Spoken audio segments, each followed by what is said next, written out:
for some reason, this is not looked at as a business or industry. I mean, of course, the IRS looks at it as a business, they take their cut, but the general public does not. And it's very difficult, and it is a business. And so stability, like anyone, is desired. And that leaves you in very unstable circumstances when you are at the mercy of a bank. It's not OnlyFans' fault. I mean, they accept fiat.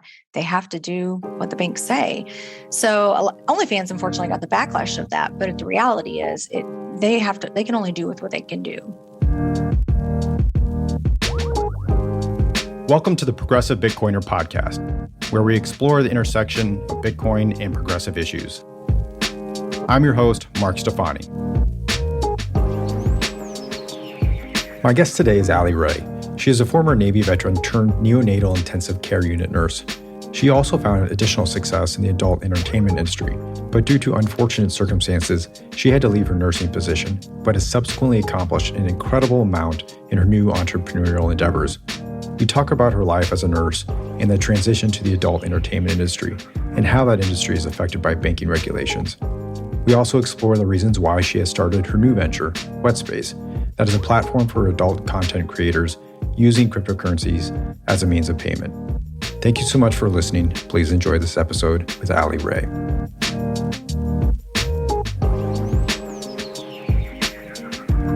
Well, Allie Rae, thank you so much for joining me on the Progressive Bitcoiner podcast. I'm so happy to have you here. Great. Thank you so much for having me. So you will have established yourself as the social media adult content creator star, but you had a pretty significant profession before all of this. And so I would like you to tell us a little bit about your experience as a NICU nurse before doing what you're doing currently. Yeah, nursing is really where I always felt my passion was. And it's kind of, I went to school for a long time, ended up getting my master's, and I went into initially labor and delivery. And then I was very nervous around the babies. And so I ended up shadowing in the NICU and falling in love with it. And so I spent 9 years as a level 4 NICU nurse, which is the highest acuity. I was very good at my job. I do miss a lot of aspects about it. But it was something that I always seen myself doing and ended up spending a lot of time there. How long were you a nurse? I was a nurse for 9 years. And you were also in the Navy, correct? I was. I went into the Navy at 17 years old. And so I was super young. And I spent 6.5 years in the Navy active duty. How do you think your military experience made you a better nurse? Oh, absolutely. I mean, just everything. The military truly set me up for success because it really taught me, especially at a young age, just discipline, just like chain of command, even professionalism.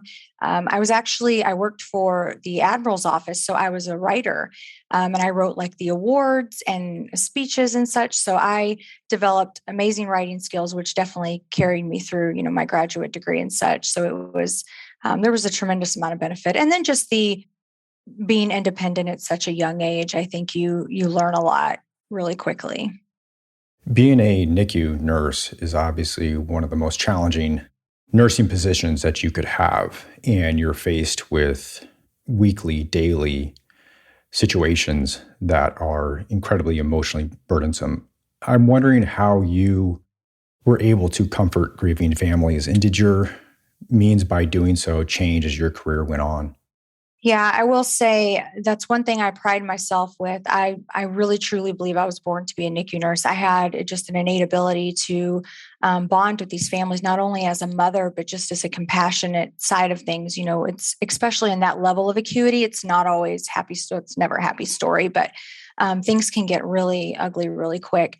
And it's one of the things that I pride myself on. I keep in contact still with a lot of my primary patients' families that, the babies that did survive, who countlessly times again tell me how much just me being their nurse impacted not only their experience with their child in the NICU, but also just overall their emotional well-being. We became friends and someone they can confide in, and that took care of their little one when they weren't there, and they felt confident when they would leave in the evening to leave their baby with me. So that's something I always took to heart, and I'll never forget.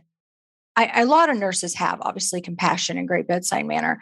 But I do believe I was very superior at it. And I had a lot of people that, really definitely brought that up and would bring that kind of information to management and just always talking about how I made them feel comfortable. So for me, that's probably the biggest thing I miss about being a nurse is just being able to not only do my physical nursing duties, but just that compassionate side of things, because it's truly something that just lives within me.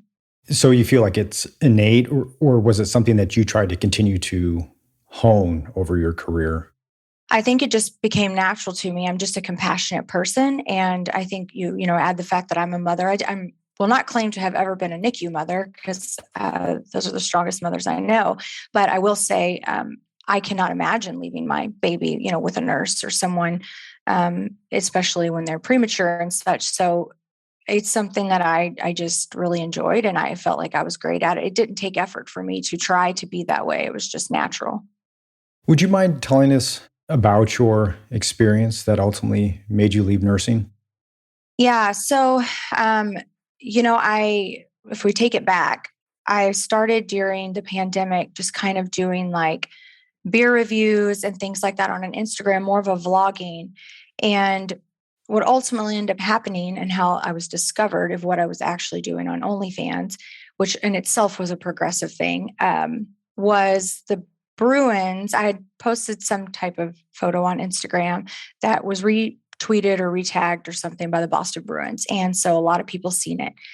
And whoever initially seen it brought the information to management that my Instagram was a little racy or that it, for some reason, wasn't appropriate for the hospital. So I was, brought in, they talked to me about it, just a social media policy, fairly appropriate conversation, in my opinion. And I just kind of assured them, like, I don't want anyone to know what I'm doing, this and that. And they didn't bring up the OnlyFans at that point. It wasn't until a series of meetings later to where I actually was called in, and there was now, from what I understand now, a group of 5 nurses who had actually subscribed to my OnlyFans, taken screenshots of my content, censored and sharpied out my private parts, and then gave that to management. So I was actually presented that by management as, to have a talk with them, which was the most horrifying thing ever. At that point is when they said, you've become such a distraction on the unit that you need to either delete this content or leave. Now, mind you, at that point, as a nurse, maybe monthly, I was making like $6,000 a month. I was making on OnlyFans $50,000 a month. Okay, so I did not need to be there. So when I was faced with that, I was not ready to leave. Like, I truly was pushed out of nursing. I probably would have stayed there for years to come, continuing to make that kind of money on the side. And I just truly loved what I did. So unfortunately, with the distraction that it caused on the unit, it was my best interest to leave too, because it had gotten kind of toxic. I went from being a very respected nurse on the unit, high seniority, to people now looked at me as, oh, she has this OnlyFans. And it was just unfortunate. So I chose to leave at that point. So it was positioned that you were the distraction, not the people who were distracted by it. Exactly. And I didn't bring the distraction about how I was actually mortified that people had found out about what I was doing on the side. So they had created the distraction, not me. And so it really was unfair because I have an alias. I didn't identify where I worked. Of course, I would never want to do that and bring any negative attention to any NICU unit or any hospital that cares for patients. So it just, I was presented with the ultimatum. And so I decided to leave because I also felt, even if I was to delete all this content tomorrow, it's still a distraction. People knew I did it. So I really didn't feel like that would have solved the problem to begin with. And of course, when you think about how much money that is, it wasn't like I was making $500 extra. And it's like, all right, I could probably get rid of my side gig. Like, this was legit money. It's just paying off student loans. It's just not, it was a pretty easy decision at that point when you think about it that way. So then you leave your career for a new one, entrepreneurial role. Was there a change in mindset with having to go from shift work, from a unit nurse to an entrepreneur? 100%, because of course, it's a lot of money. And although I was quadrupling or more my income as a nurse, it never felt like permanent, stable money. It always felt like, holy cow, let's milk this while we can. It's going to go away. But it wasn't until I left nursing till I realized this has to be a business now. Like, this is this is our family, this is our livelihood. And so I started treating it that way very much. And, have marketing dollars, having, actually treating it as a business and building a brand. And I believe that entrepreneurial spirit always must have lived in me, because my success on OnlyFans is actually quite remarkable when you consider how many girls attempt to do this, especially considering I had no background in social media, no following at all. I have to sometimes take a step back and be impressed with myself, because I really did utilize all business, tools that I had to truly build that brand. And so, yeah, it was a major shift. I will tell you, once you work for yourself, it's very difficult to go back working for someone else. So I feel I can't ever imagine doing that. I definitely, I enjoy that power and putting my hard work into something and seeing the results directly. So, how do you actually measure success now as an entrepreneur? It's got to be more than just number of fans or your monthly income. What are your measures for success? I think for me, success in general, in a nutshell, is happiness and being able to have financial stability, be home with my family. I define success that way. And as long as, no matter what I'm making, if I'm able to do that, then I consider myself successful. But when you look at it from a business perspective, in this industry, I'm a 37-year-old woman. I'm very well aware that there are plenty of younger girls in much better shape and look much better. I understand I can't directly compete there. I have to just stay in my lane and do what I'm doing. But for me to carry on and build something bigger outside of OnlyFans, I think is where I really wanted to take things, which, in terms of Wetspace and such, is I wanted to be more than just the OnlyFans and take that. And when my story broke out and went viral, I naturally became this advocate for sex workers. And I don't know how it happened, but I think it's just that my face was a breath of fresh air. Maybe I wasn't the typical sex worker that people would think. And so they listened to me and people respected me. And I fell into that role. And so I wanted to utilize that and, bring on success and build things bigger. How long were you on OnlyFans before they decided to kick off the adult content temporarily?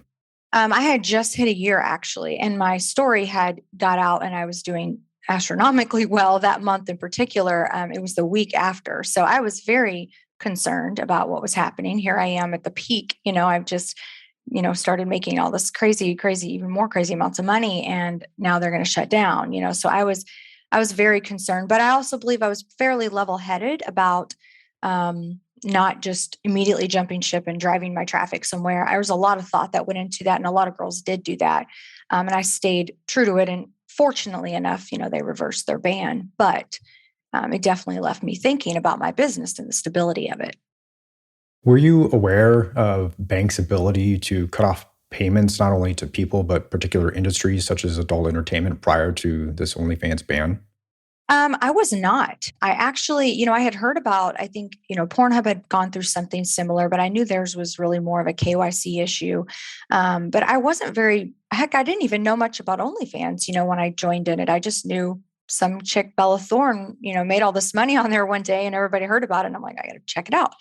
But I wasn't aware of that, but it definitely was an eye opener and was a little scary. It was kind of like, wow, this is like, I'm at everything we've built is truly at the mercy of just this platform. And that I don't like not having control. And that scared me for sure. Can you share some of the stories and experiences you have heard from other women who have been cut off from their work in this manner? Yeah, I know a lot of people, it's difficult to move to other platforms. And a lot of creators did try to do that. And in the midst of it, realistically, you're going to lose some volume. Every time you do that and you shift your traffic somewhere, you're going to lose that. So a lot of girls did lose a lot of subscribers and such. But what I have found mainly when I talk to sex workers and people in this industry, I don't even like that term. I've never even referred to myself as that, but is everyone has really their own reasoning for this. And one of the things that really scared me the most and didn't apply to me, but I know is very common, is a lot of these girls that are in this now previously were potentially on the streets, were stripping, were doing things in person. And so OnlyFans was really, for some of them, a lifesaver and a way for them to still do what they do, but in a safer manner. when I thought about that and the position there, and here I am just concerned about losing my money in my business, these people, this is like a safety thing for them. And so, I heard a lot of stories like that. I think people are generally concerned. For some reason, this is not looked at as a business or industry. I mean, of course, the IRS looks at it as a business, they take their cut, but the general public does not. And it's very difficult, and it is a business. And so stability, like anyone, is desired. And that leaves you in very unstable circumstances when you are at the mercy of a bank. It's not OnlyFans' fault. I mean, they accept fiat. They have to do what the banks say. So OnlyFans unfortunately got the backlash of that. But the reality is, they can only do with what they can do. Well, let's touch on that. Walk us through the level of hustling that you're doing on a monthly basis with regard to content creation, the marketing dollars, all this other gear, lighting, et cetera, that you need to pull this off. It's not a simple show up with my iPhone and do this and expect to get success. Walk us through what that looks like. Yeah. I mean, it's very easy to look at influencers or people in this industry and see, oh, they're just posting all these fun stories and pictures and they're going about their day. It's really not that simple. It can be you actually probably put in a lot more hours than I did as a nurse. Obviously, you have to have the right lighting, equipment, all that kind of stuff is very expensive, but it's very time consuming as well to make sure you have enough content. They say you should have 10 to 18 or 10 to 12 stories a day on Instagram to maintain. You have to be on TikToks. The name of this game is truly traffic. And when you think about how difficult it is to gain traffic, even people that buy their followers, I've never done that because I'm only interested in the conversion of followers to OnlyFans because I'm interested in making money. But a lot of people want bigger accounts and such. But that in itself is quite expensive. There's marketing dollars. You have to collabs. You also have to pitch yourself. You have to try to get yourself out there, talk about things. You have to enter yourself in spaces that maybe they don't want you in. It's just really, there's a lot to it. And, especially with the OnlyFans side, if you offer a service, you're messaging. I mean, I wake up to 500 plus messages a day. I mean, it's very time consuming. And that in itself, a lot of people will hire people to do that for them. I don't, but it's a lot. It's a lot of work, and you have to look the part. So there's the fitness aspect of it. And it's so much that you have to think about. And especially growing, when you're looking to grow your business long term, you want to build a brand. Good Lord, I can barely make it through a dozen emails, let alone 500 messages. It's a lot. So have you established a daily routine? Are you Monday through Friday, or what's your weekly schedule look like then? Yeah, at this time, I'm actually moving and buying a house. So I'm a little bit in limbo, but ideally what my schedule is like is I like to plan, obviously wake up in the morning, checking emails, and then getting to some of the messages, which can take hours. And then I obviously do those throughout the day. And then even in the evening, take another couple hours to get through messages.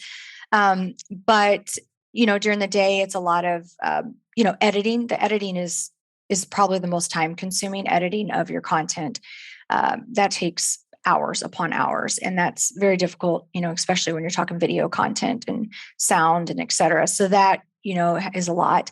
And then I usually plan 2 days a week of content days where it's literally you wake up in the morning and it's just you get ready and you turn on the cam and you just start getting different content, and you have to, go through all your requests, see what things are coming up. And that's the other aspect of this business is you have to always be changing and switching it up and keeping it interesting. Otherwise, it's just the same thing over and over. So I think that in itself, that creativity, you have to maintain that mindset. But that's kind of how typical schedule, would work for me. My situation's a little different because I'm also running, Wetspace, another business. So a lot of my stuff I have to streamline. I have to be very cautious with my time.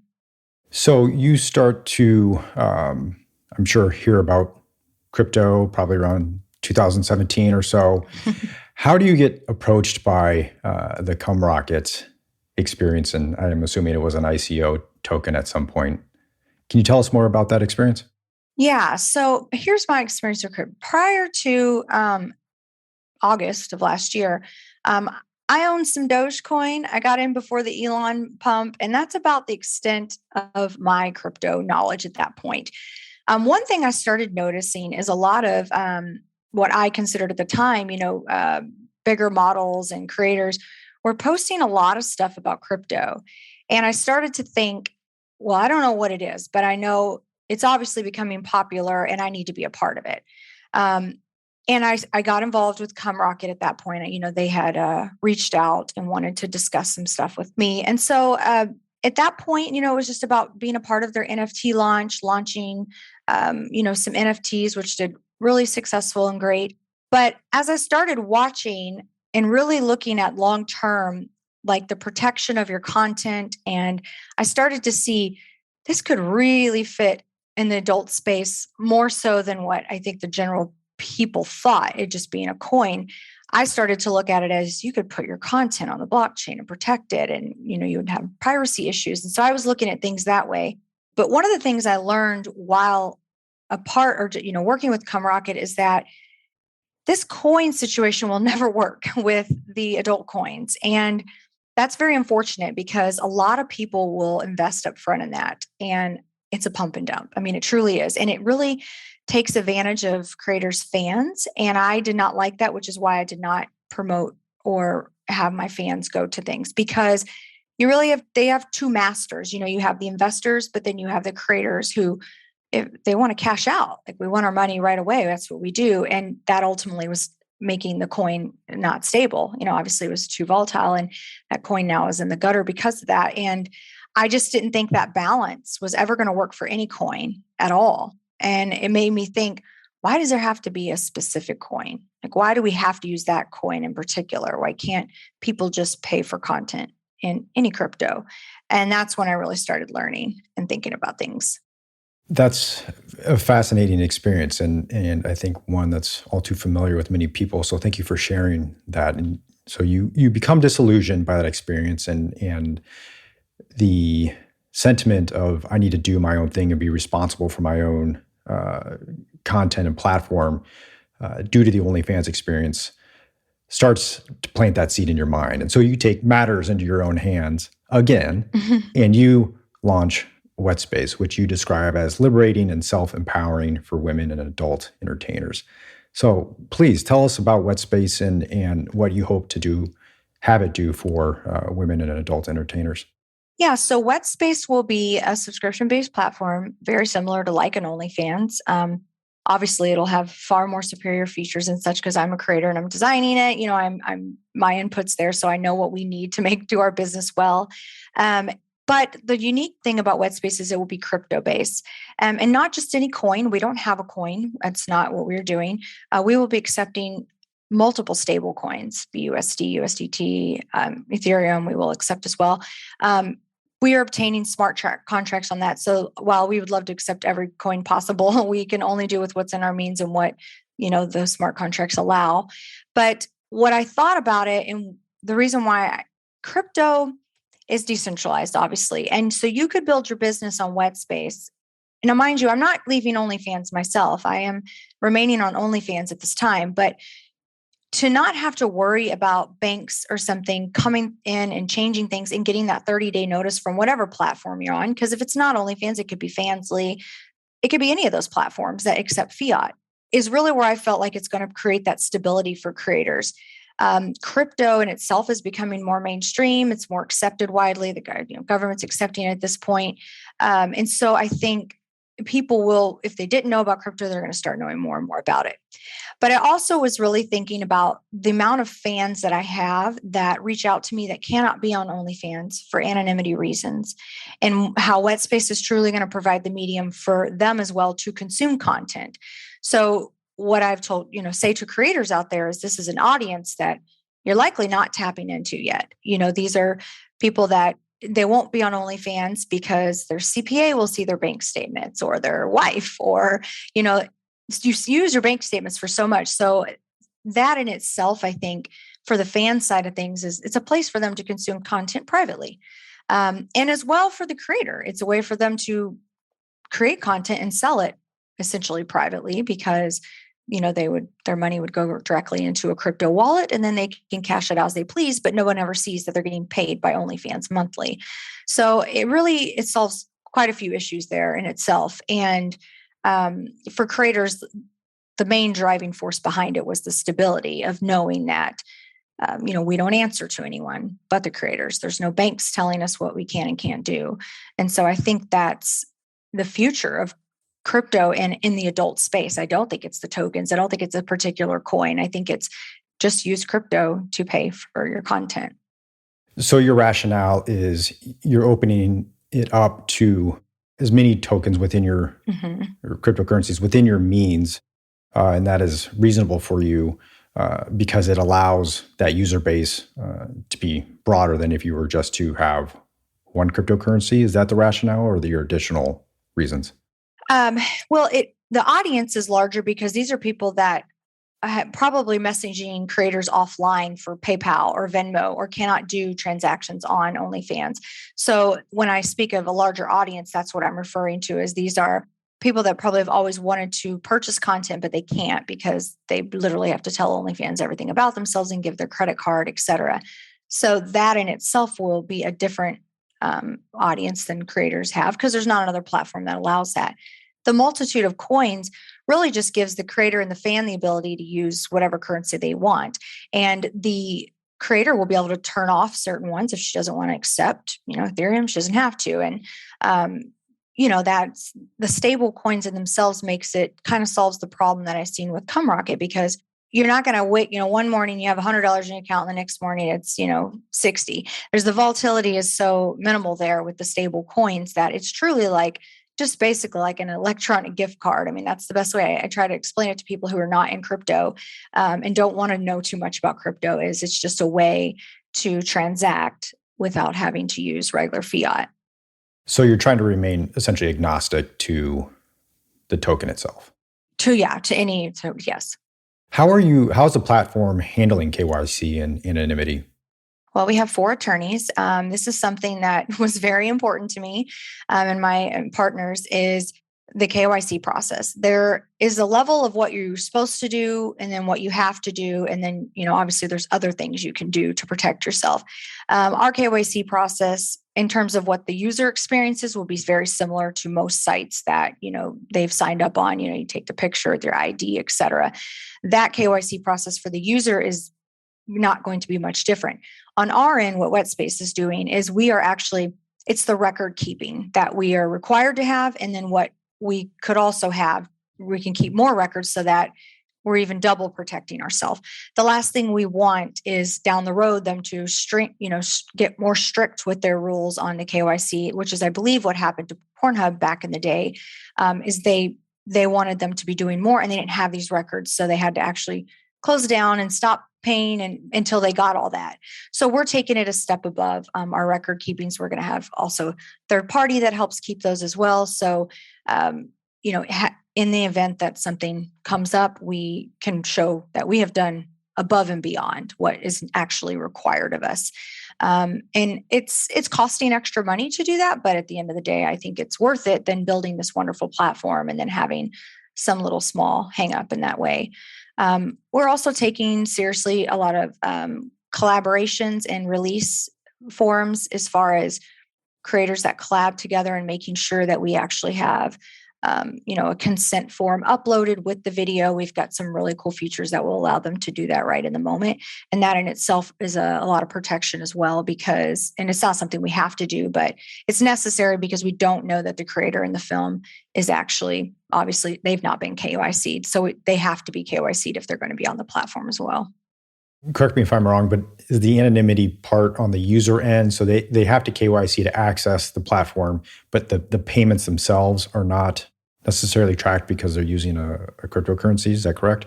Correct. Only the creator will need to be KYC'd. The buyer can literally connect a MetaMask or a Trust Wallet, Coinbase, a wallet, and just have a wallet name. I mean, Gotcha. You would never even know who it is. So, yeah. Well, please tell us about the features that Wetspace will have that other platforms do not. Yeah. I mean, as a creator, all creators, I'm sure, could say this on every platform. Wow, I wish they had this or I wish they had that. Well, that is literally what I've done. And we have quite a bit of ambassadors and affiliates, other creators that have really helped pitch in on this too, of things that, we wish other platforms had. So are things that maybe the general public won't understand, but even as much as our chat features and our labeling and our ability to sort inboxes and categorize and that kind of thing is something big. We'll have obviously NFTs. We are going to be working on the live stream as well. That's going to be very superior. We're going to actually have a lot of things that are built in kind of like a Discord where they can have channels where they can talk with other models. We will have the ability for the creator to revenue split. So if they upload a video, they could literally say 20% to this creator, 20% to this. And when the money comes in, it'll just split the wallets instantly. So it's very, very slick.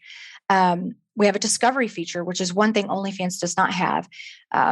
We will actually have, it's very much like an Instagram. It feels, and that was important to us to make something that was familiar, but there'll be a discovery feature where one of the coolest things I think is that when the user signs up, they can select categories of different things that they're into, that they like, whether that's blondes, MILFs, whatever it be. And the creator also can tag their videos with these labels and themselves so that we could marry the two. So then in that particular user's feed and discovery, they're going to see lots of blondes or MILFs or whatever they have selected, which is really cool because that really gives so much more exposure for the creator, but also make the experience for the user on the platform very tailored. Definitely we'll have an algorithm and it will be very, very smart. And over time, it will just only get better, kind of like your own Instagram, your discovery starts to build. So that in itself is very cool and something we're very excited about. We also have a store. So on OnlyFans, you can't put all your pay-per-view in one place. They don't have a store on there. You have to send it by hand to each person. And a lot of girls have to use another platform for that. And so right on your profile, they'll be able to just kind of upload all their pay-per-view, put a price tag on it. They can sell right there. We're going to have social media managers built in. We have a management portal for management companies. So it's just everything that's come up. And every time we do one of our big calls, I just hear something else from a creator. I'm like, oh my gosh, we have to have that. Like makes perfect sense. But I think even just the UI, the user interface of it is just so much more. It's built to for the creator to be able to maximize their potential for business. And that's, obviously where my priorities were. And so you're currently in a beta phase, correct? We are. Mm-hmm. When are you hoping to go live? We're hoping to go live within maybe 2 weeks, actually. I was hesitant to give a date because here's the thing. We'd initially had a date and I'm not putting out a crap product. Like I'm a little bit over the top. My development team probably wants to kill me by now, but it's very important to me. First impressions are lasting and we don't want lags. We don't want things that aren't operable, that aren't working. And so a lot of our beta testing has been really testing, trying to break the system, like upload a 30-minute video, see what happens, like that kind of thing. Or this isn't a stupid spot. Like this is not very, this isn't, we should move this button or what have you. And it's a lot of just user stuff. And so we're learning a lot through the beta testing phase and also working out a lot of kinks that you would never be able to discover unless you actually had users in there testing. And so it's been great. And we will launch when we feel like the product is ready. And, it's important to me is the first impressions. So do you eventually transition away from OnlyFans when Wetspace is successful? I'm very careful on my interviews. I definitely don't have anything against OnlyFans. They've been great to me. I'm in great communications with them. I don't see how I would ever shut down a platform that's profitable. I have other platforms that I don't really do a lot on that make money, and I don't see the need to shut those down. Is it slightly a conflict for me being on Wetspace? Maybe, but Wetspace is also crypto-based, so it's not a direct competitor at all with OnlyFans. We don't accept fiat. And so I will definitely keep my OnlyFans as long as I have fans on there and content that I will continue to upload there. And that's just, as I continue to build on Wetspace, that's great too. But I think, that for now, that's definitely not an option to close it down. Congratulations on all your success and incredible amount of work that you put into this. I have no doubt it'll pay off for you. The last question that I ask every person is, what gives them hope? So, Allie Rae, what gives you hope? What gives me hope? My children. They do. They give me hope. They're a whole nother generation of just life. And especially my youngest, he's just, yeah, when I look at my kids, I think, they give me hope. They definitely do. Wonderful. Well, please tell the listeners where they can find you and Wetspace. You can find me at theallierae.com, and then Wetspace is wetspace.com. And you'll find all the links that you need. And you can learn more about Wetspace if you're a creator. Definitely sign up. We go through applications daily. We're trying to onboard as many creators as we can. So I definitely would encourage them to do so. It's going to be great. Fantastic. I appreciate your time. Thank you so much. Yeah, thank you.